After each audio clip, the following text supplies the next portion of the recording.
น้ำตาลโดยแม่ฝากน้องแน่ไปประคองน้ำแป๊บนึงแป๊บนึงนะข่าวลูกจะดื้อเด้อแม่ประคองน้ำแป๊บนึงนะโดยอยู่กับเบื่ออย่าดื้อเด้อเอ้ยเฮ็ดเวียกน่ะโดยอย่าควรเอ้ยเด้เอ้ยโอ้ยอีหยังอีกน่ะเขาอยากกินน้โอ้ยอยากกินน้ำก็ไปกินเองมีตีนก็มีมือก็มีใหญ่แล้วก็ไปย่างไปกินำเอ้ยมันย่างอีกบักข้าวอย่าดื้อบอกกับเอ้ยบอกพาเขาไปซื้อขนมเนี่ยเอ้ยโอ้ยขนมอยู่ใส่หน้าเอ้ยเฮ็ดเวียกแต่น่ะยังบ่แล้วเถอะบอกเอ้ย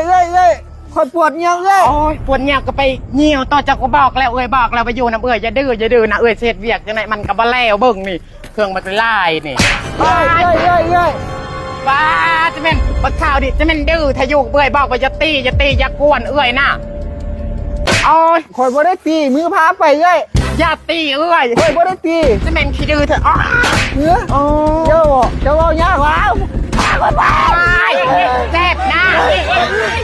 เอาได้